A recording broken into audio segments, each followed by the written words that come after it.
Guruve Gaurachandra Radhikaya Tadari Krishnaya Krishna Bhaktaya Tad Bhaktaya Namo Namaha Pancha Kalpatarubhyascha Kripa Sindhuvevacha Patitanam Pavanebhyo Vaishnavebhyo Namo Namaha Shri Krishna Chaitanya Prabhu Nityananda Shri Advaita Gadadhara Shivasari Gaur Bhaktavinda Hare Krishna, Krishna Krishna, Hare Hare, Hare Rama, Rama Rama, Hare Hare.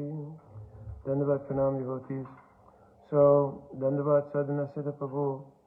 So, I'm answering a question that was sent in regarding a verse that I quoted from the Adi Leela of Chaitanya Charitamrita 2:117, and I spoke a little bit, or I was actually writing somebody, and I quoted part of the purport in that writing.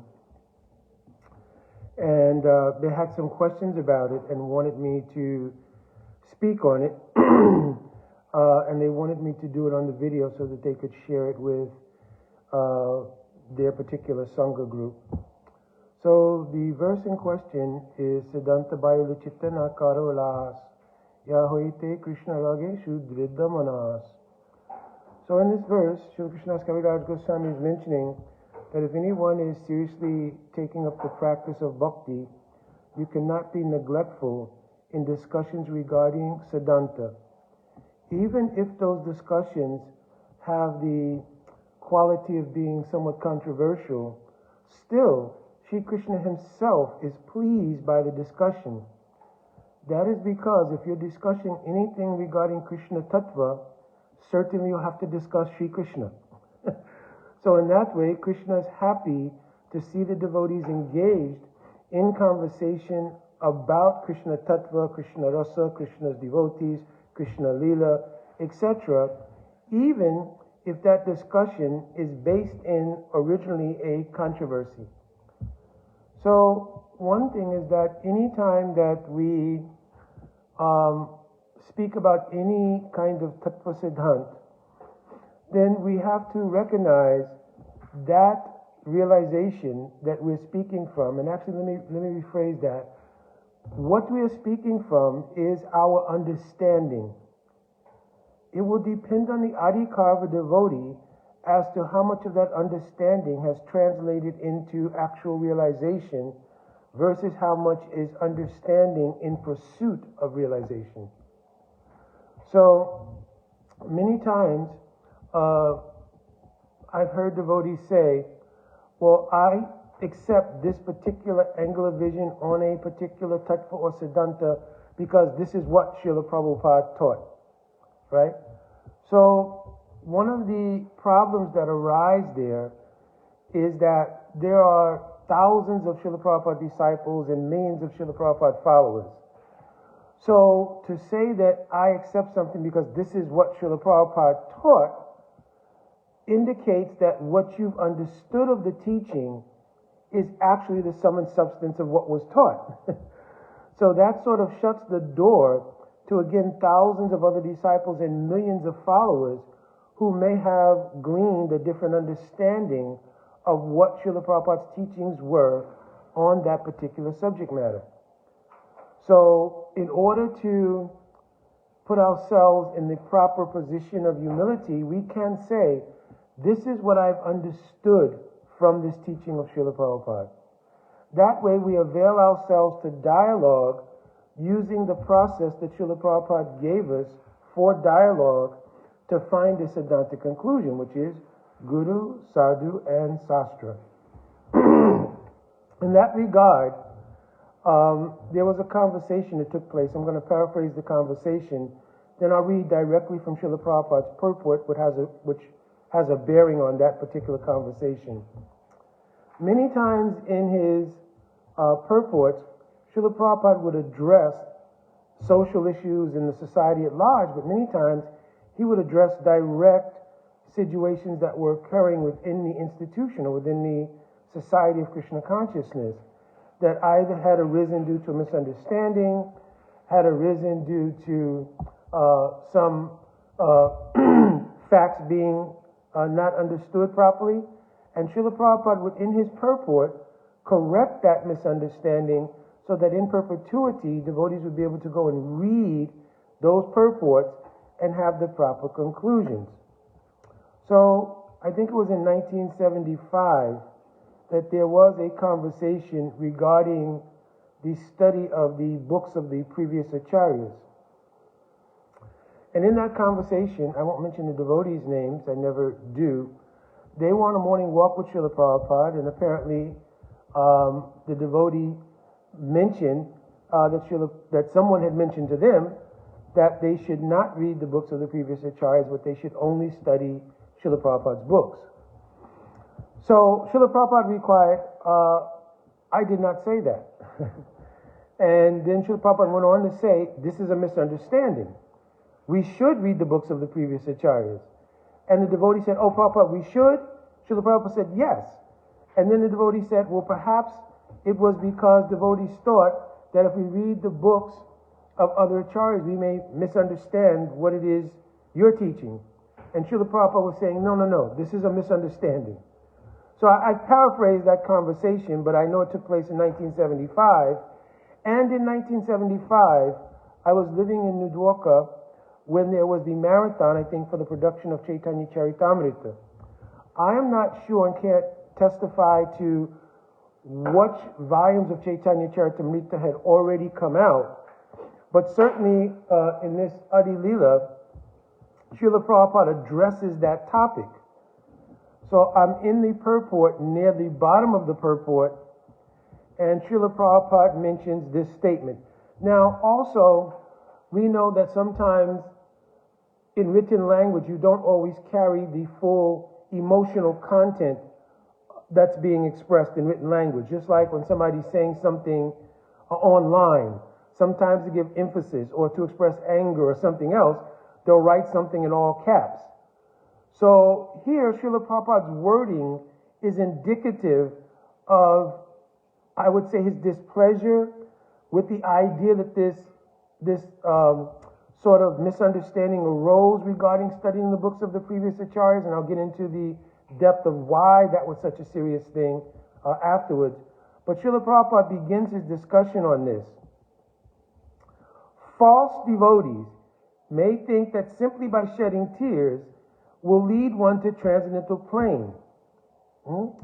Even one has not factual change of heart, but such practice is useless if there's no transcendental realization.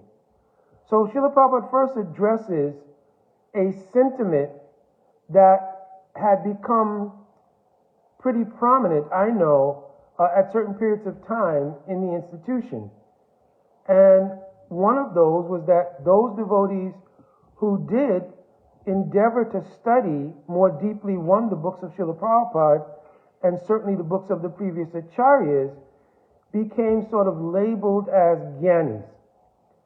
That, this is just gyan, and it may be appreciated, or, it's just gyan. So it's not necessarily really an expression of bhakti, and a whole sort of mood arose that bhakti was more of a condition of the heart, and they would cite many out of context pastimes regarding some very learned person, but that person had no bhakti, and then they would recite situations of sort of the Brahmin that Chaitanya Mahaprabhu encountered who was reading Bhagavad Gita, though he was illiterate. So in this way, they would give an emphasis and push the idea of emotion and sentiment regarding bhakti being almost superior to the idea of getting a clear understanding and a foundation in tattva siddhanta. So, of course, Srila Prabhupada, hearing about this, and then I guess it coming up on that morning walk, this is Srila Prabhupada's address, that some false devotees, and to say false devotees is very serious, because Srila Prabhupada would also label some apasampradayas as false devotees, especially the Prakrita Sahajavad. He would say this is false devotion. And the basis under which he said that is exactly what he's saying here in the purport. That devotees think simply by shedding tears. And now, of course, we conjure in our mind the idea of, sahajas, crying artificially and so forth and so on. But Srila Prabhupada is addressing a bigger category of concern here. And that's the sentiment of approaching bhakti on a sentimental platform without a foundation in tattva siddhanta. So he says, false devotees may think that simply by shedding tears it will lead to the transcendental plane. So it's not addressing only the sort of idea we had of people simply crying like sahajas or something. Srila Prabhupada was addressing the whole status of having simply emotional content regarding bhakti that was not based in the foundation of tattva siddhanta.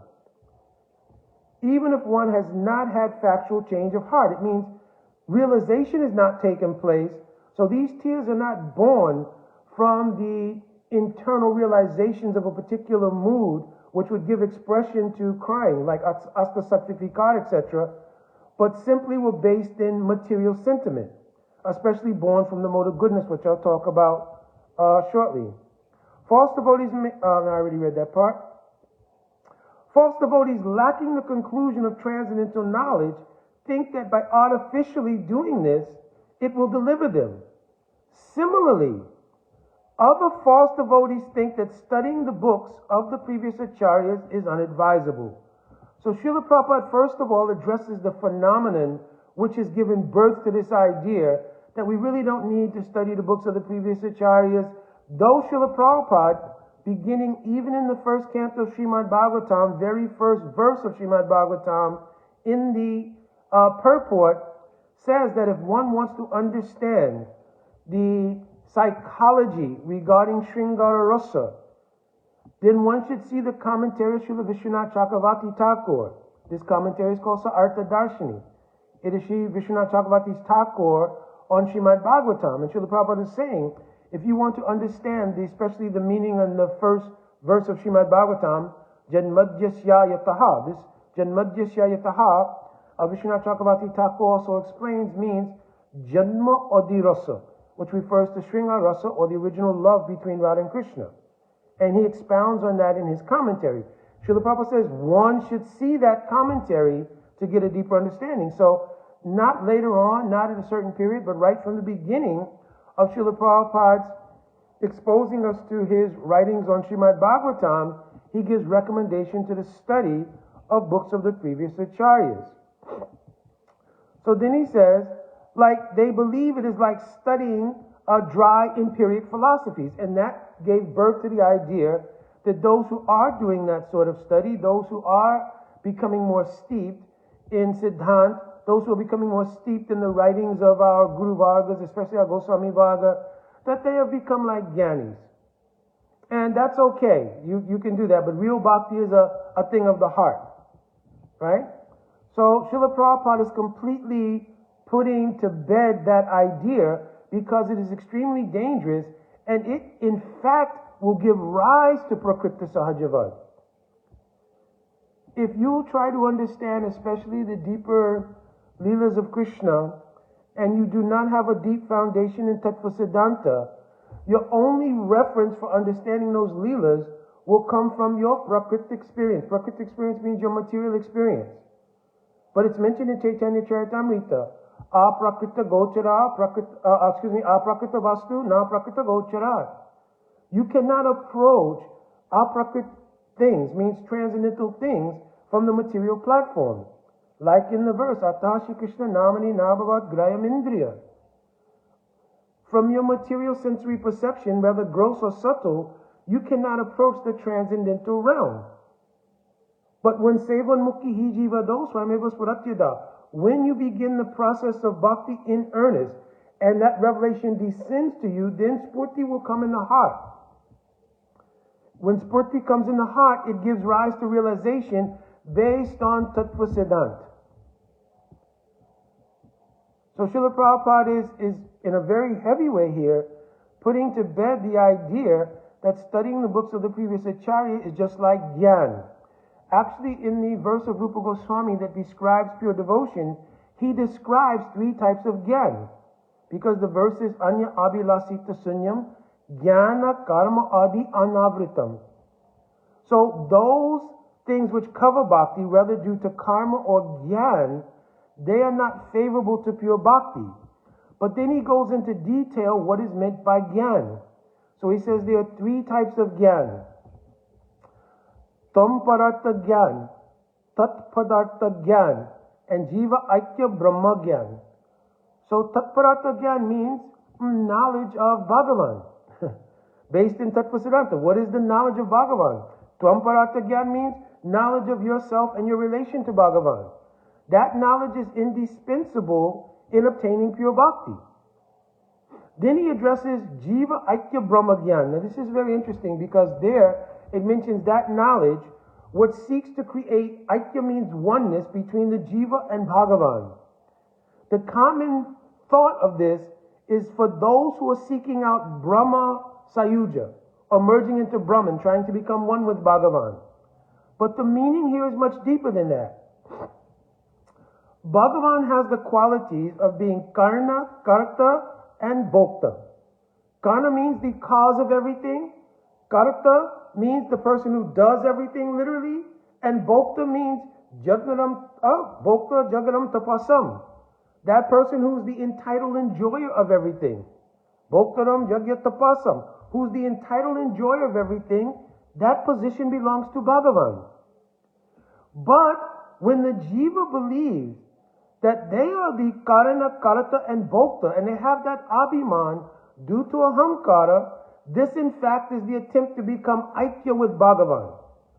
So for those who think that they can approach the absolute truth through the ascending process, that they will become the cause of their realization of Bhagavan by Kartata, being the doer in pursuing the knowledge in an ascending way. And then they will become the enjoyer of that understanding. This is all Jiva Aikya Brahma Gyan.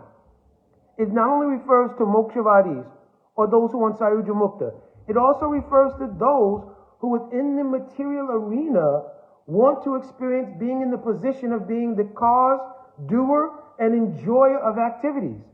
In Bhagavad Gita it's mentioned, Prakriti Kriya Manani Gunai Kamani Savasha Aham Karavimuratma Kartam Iti Manyate. People think I am the doer. You understand? The actual position of bhakti is called sakshitva. It means the position of being a witness to the glory of the power of Swarup Shakti descending in bhakti. So when a person does saranagati, it begins with prapati. Prapati means the inner desire, I want to surrender to Sri Guru to serve Krishna. Right? It's called Guru Padasraya, right, etc. Then, from this prapati, to act on that, because bhakti is composed of two things. One is Chestarup and one is Bhavarup. Bhavarup means the emotion that inspires the bhakti. Chestarup means literal activities. Right? Because it's describing in that verse, Krishna Anukulyena Krishnanu Silanam. So Silanam means endeavors. So what endeavors will be done in Saranagati? Anukulyasya Sankapa Pratikulyasya Vivajana. These two things the jiva can exercise under the inspiration of wanting to surrender to Bhagavan and invoking the mercy of Bhagavan to facilitate the power to do what is favorable and avoid what is unfavorable. But in the verse that describes Saranagati, everything else is done by Bhagavan. Rakshishiti Vishwas Goprave Varanam Tata. I have a conviction that Bhagavan will protect my bhakti. In other words, it will subsidize my bhakti. I'm not dependent on my own kartita, my own doership. But I'll witness the power of Bhagavan to both protect my bhakti and inspire my bhakti, Goprave Varanam Tata, and to maintain it. In this way, Atma Nikshepa Karpanya. In this way, I can fully give my Atma to Bhagavan, and Karpanya means I will remain in the position of Trenarapi Sunit Chena, always feeling very humble because I see myself as the witness to the glory of the power of Bhakti descending, not that I'm ascending by my knowledge and my acquisition of knowledge to the position of understanding Bhakti. This is one of the dangers that Srila Prabhupada pointed out in going to get your university education after becoming a devotee. Certainly for preaching, and don't misconstrue this, because devotees who went to, for whatever service or another, went back and got an education in certain fields to facilitate preaching, there's no harm in this whatsoever at all.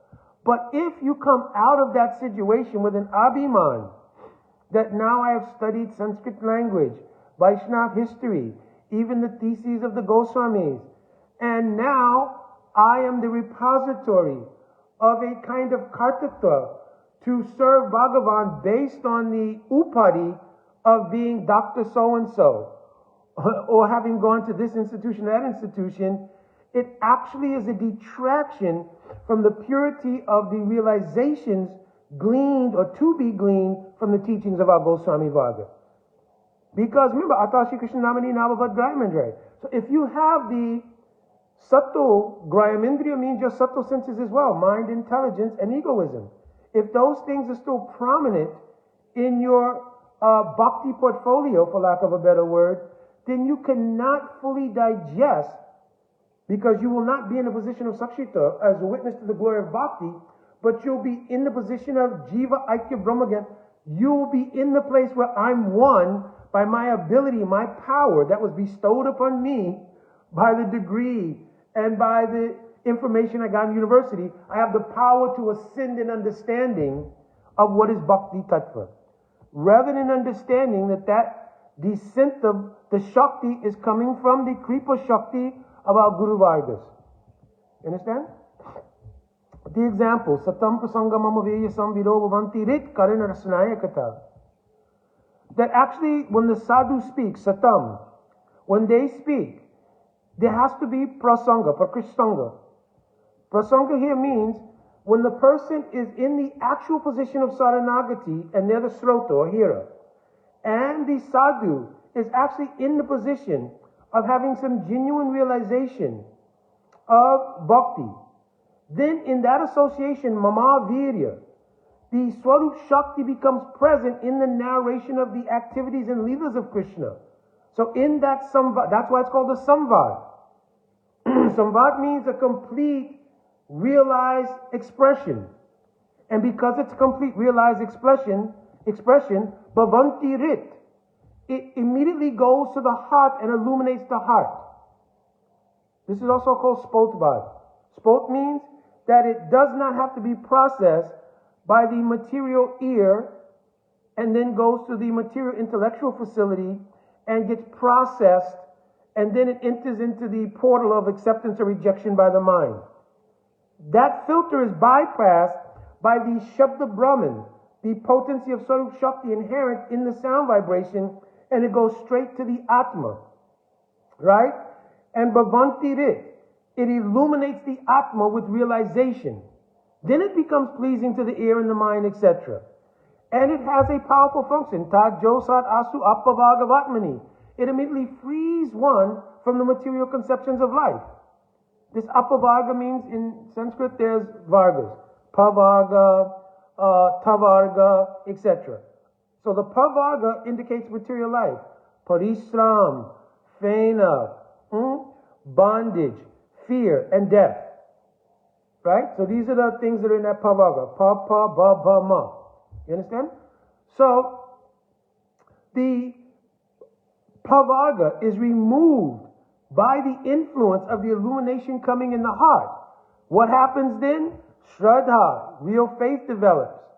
Rati, bhakti, anukramishati. In a progression, Shraddha turns into Bhav. Bhav turns into Prem. You understand? So this is the difference between the descending process and the ascending process of acquiring knowledge. So if you think the Kripa Shakti coming down from our Guru Vargas by doing sadhanagati at the lotus feet of their teachings in the form of the writings of the previous acharyas, and you think this is simply like gyan, like in the material world gyan, then you yourself are being covered, and you won't be able to understand bhakti. So let me go on to Srila Prabhupada's purport here, explaining that. Similarly, other false devotees think studying the books of the previous acharyas is unadvisable, like studying dry empiric philosophies. But Jiva Goswami, following the previous acharyas, has inculcated the conclusions of the scriptures in 6 theses called the Satsandarbhas. So Srila Prabhupada now makes a direct reference both to Jiva Goswami Pad and his writing of the Satsandarbhas. In other places in Srila Prabhupada's writings, he makes mention of Brihad Bhagavatamrita of Sanatana Goswami, Jaiva Dhamma Bhaktivinoda Thakur. So, and he's already made commentary, like I mentioned, of Srila Vishwanath Chakravarti Thakur Pad. So Srila Prabhupada here is saying, and this is a very, very important point, false devotees who have very little knowledge of such conclusions fail to achieve pure devotion. What is the lack here? For want of zeal in accepting the favorable directions for devotional service given by these self-realized devotees. Such false devotees are like impersonalists. These are very, very, very heavy statements. So he's saying those who have this quality, they're not really different from impersonalists. Why? Because the very nature of impersonalism is that it seeks out Brahma Jiva Aikya Gyan, or the tendency to want to enjoy in the position of being the Karana, Karta, and Bhokta of what you do. So what happens is if you don't fully surrender and avail yourself to the Anugatya in the form of instructions coming from our Guru Vargas, it means you want your independence to cause bhakti, be the doer of bhakti, and also therefore the enjoyer of bhakti according to your own understanding. So Srila Prabhupada compares this to the same thing as impersonalist. You understand? So he says, these impersonalists, they also consider devotional service no better than ordinary fruitive activities. So this is what's happened as a result of not coming under the favorable shelter of both studying and hearing from those who have studied the books of our previous acharyas. Part of the reason that this happens is because devotees have become immersed primarily in the mode of material goodness. The lifestyle of bhakti in general is predominated by the mode of goodness. So Bhagavad Gita is given a warning. Tatra sattvam nimalatvat prakashakam anamayam. So here it mentions that, of course, because sattva gun is more pure than the other modes like passion and ignorance, then it becomes more illuminating. Prakashakam means it becomes more illuminating. But depending on whether or not you are fully dovetailed in the practice of bhakti, though bhakti is dominated by a lifestyle in the mode of goodness, if you are not truly surrendered to the inner reality of bhakti, then the external feature of the mode of goodness becomes dominant. Srila Prabhupada mentions this in a purport in the 2nd canto, where he says devotees can end up practicing bhakti in 81 different varieties of the modes of nature. I broke this down before. There are 9 processes of bhakti beginning from Shravan, Kirtan, etc. There are 3 modes of material nature, goodness, passion, and ignorance, but no mode remains in a singular posture permanently. They're always intermingling. So 3 times 3 is 9, because you have the 3 modes and they're always intermingling, so you get 9 varieties. 9 times 9 is 81. So Srila Prabhupada has broken down, a devotee can practice bhakti in 81 different varieties of the modes of nature. So this is also related to the verse, Acharyameva Shradhaye, no, what is it? Acharyameva Haraye Shradha Pujalayate. Natat Bhakteshu Chanyeshu Sa Bhakti Prakritta Smita. Prakritta Bhakti means material practice. Why? Natat Bhakteshu. They've not taken deep shelter of the Bhakta. Means Sudha Vaishnava. You understand? Because you may be in proximity to a Sudha Vaishnava, but genuinely taking their shelter, doing sadhu sangha has a special meaning. Sangha means samyak rupen anugamana. It means when you make a complete rejection of your own material egoism, everything else, and you fully surrender according to the verse described earlier of Saranagati to the sadhu. And who's the sadhu? Sadnoti sadayati cha Krishna premitti sadhu. Who's realized the sadvastu, the ultimate goal of life, to be Krishna praying. who has some realization of that, that is called sadhu. And to do the anugatya means to continuously, anu means continuously, anu means to follow, and anu means with humility, anutva. You understand? So to continuously follow them with great humility, void of false egoism and void of self-interest, that's actually called doing sadhu sangha. You understand? But one of the features of the mode of goodness is prakashakam anamayam. Anamayam means a sense of well-being. Because in anamayam, this state, there's not so much influence of bad karmas. So there's a sense of well-being. That sense of well-being produces a kind of happiness. Shukha sangena bhadnati jnana sangena cha. It produces a sense of, well, I'm okay. I'm situated nicely. In fact, I'm much better than others. It used to be a regular thing that when devotees were going out on Harinam, they would say, we're going out to save the conditioned souls. Were we also conditioned? You understand? Are we also conditioned? But the sensibility of I'm in the practice of bhakti. Bhakti is predominated in the prakrita bhakta stage. It's dominated by the material mode of goodness. So devotees are feeling, I'm better situated than all these other people. Right? And in some degree that may be a fact. But the egoism of being like that produces a false sense of happiness that binds one to the material mode of goodness and gives a false sense of knowledge. Jnana sangena cha. So you associate with the mode of material goodness and you become conditioned by a sense of happiness of being okay. It's born from this mode of goodness, happiness, and false sense of knowledge that devotees think, oh, you know, I've been in the movement for 40 years, 30 years, 50 years, whatever it might be. And so now to go do a whole deep dive on the study of the books of the previous acharyas and all these things, there's no need for that. So what happens is there's a kind of, for lack of a better word, a kind of cocoon that is built, a security blanket that's accepted, I'm already okay. I'm practicing bhakti, I took initiation, my name was John, now it's Jana, Jana Das, you understand? I even accepted second initiation, I'm not quite sure what that meant or anything, but I do service on the altar, if I'm a man I have a Brahman's thread, everything. I'm not clear what these Diksha mantras are, anything like that, but hey, it's not a big deal, you understand? Moreover, what has grown out of that is a conflation between our Judeo-Christian background and bhakti. How?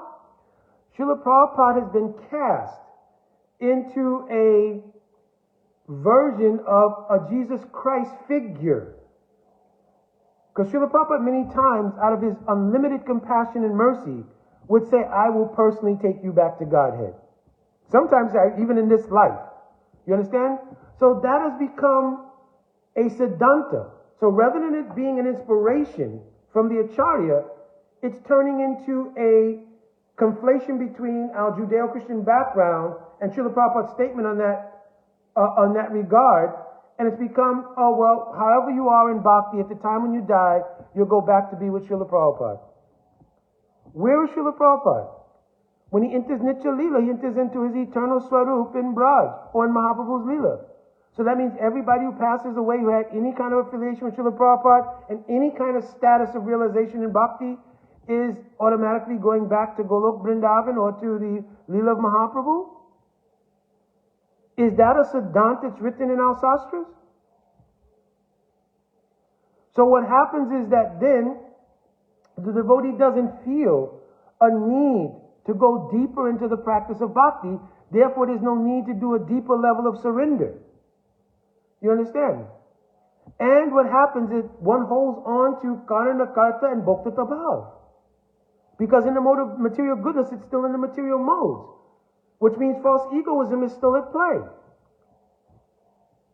So by not going deeper into the process of bhakti, the restriction of the prabhav, means the influence of Swarup Shakti, does not take place. And a person remains in the status of performing bhakti in the modes of material nature. And because it is the happiness coming from the mode of goodness, a person feels satisfied with that. We have great food, great friends, great music. You understand? A good lifestyle, I'm okay. This complacency now gives rise to philosophies to defend it, like I just mentioned. Or it gives rise to the idea that bhakti's already been accomplished. You understand? I only have to wait till I die. Because a lot of what is born from the Judeo-Christian ideal is that simply your faith in something is your passport to the reward of that particular faith. You understand? But bhakti is not like that. Bhakti is an unveiling of Krishna in his ultimate capacity to love the jiva. So that has to be cultivated as a relationship. It's not something that could be born from simple faith. That's why faith is only the first part of bhakti. Ado shraddha, tata sadhu sangha. Then there should be bhajan. Right? Kriya. Bhajan kriya means the activities of bhajan, but also kriya here means then the realization of the descent of kriya shakti, or kripa shakti coming from the prabhava swarup shakti. Then we will witness the power of bhakti to remove anarthas. And then our consciousness will become steady. Nischalaya yashati nishta. The consciousness will become steady. At that time, one can begin to taste the influence of the madhurjamayi sweetness of Krishna's lila, Krishna's tattva, Krishna's roop, Krishna's naam, etc. Therefore, tattat bhavadi marire shuti dirapekshate. Nasa sastana yuktingscha tal lobat, the divine sacred greed, which is the essence of the practice of Raganuga Sadhan, arises in the heart. Tal lobat utpatti lakshanam. Then from that ruchi, when it becomes mature, due to practice, deep bhajan, it becomes a shakti. Tasya tadrasa sudha karakabasa samulasita sparta hridaya spatika mani. At that time, shastrari shruteshu ragatmakaya bhakti paripattishu api ruchi jayate.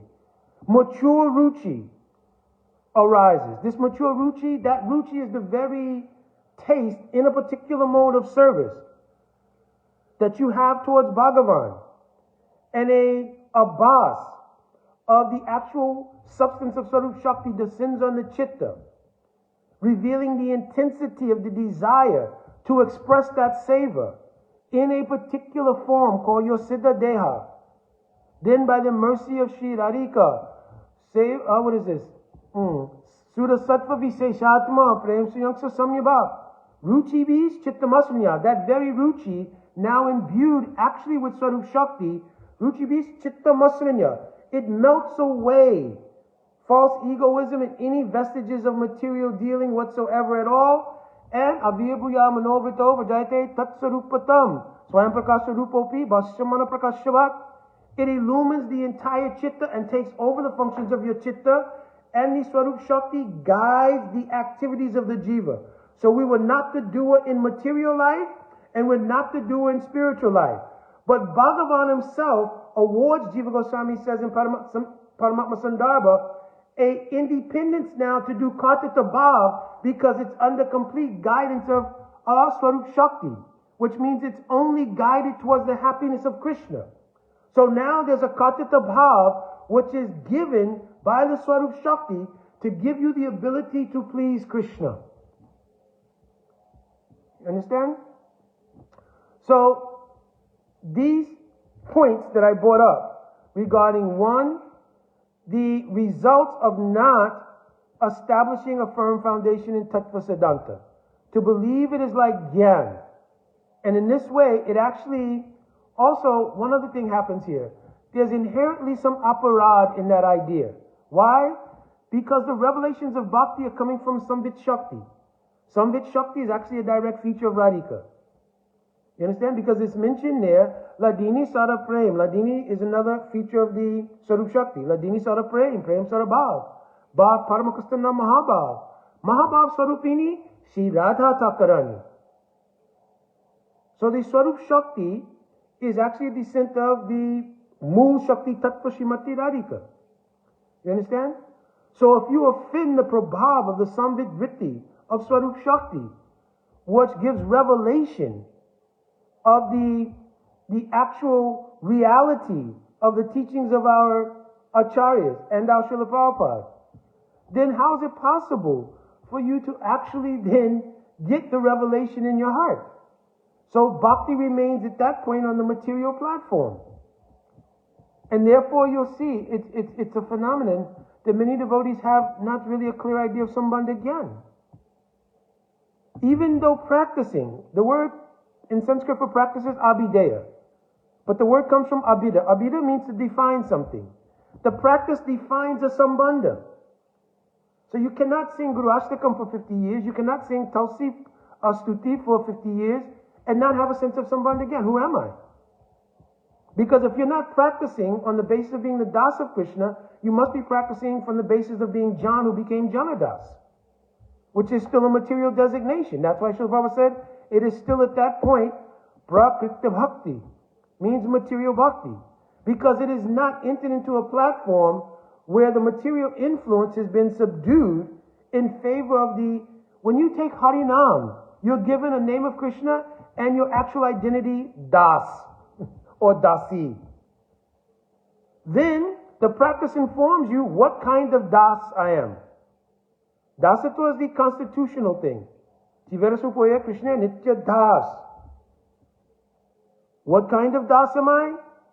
Oh, Divya Gyanam Yata Shimanti Matre Bhagavat Sarup Gyanam Tena Bhagavat Sambandha Visesh Gyanam Scha. When you took Diksha, if your consciousness is aware, right, and you're surrendered at that time, the realization of the particular relationship you have with Bhagavan is given.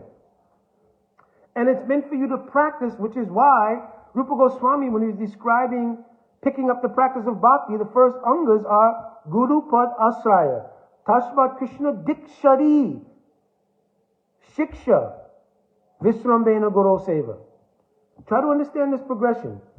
When you will take shelter of Guru, right, like in Chaitanya Charitamrita is mentioned there, Diksha Kale, Bhakta Kale, Atma Samarpan, when you actually are surrendered, say Kale, Krishna Tare, Kari Atma Sam.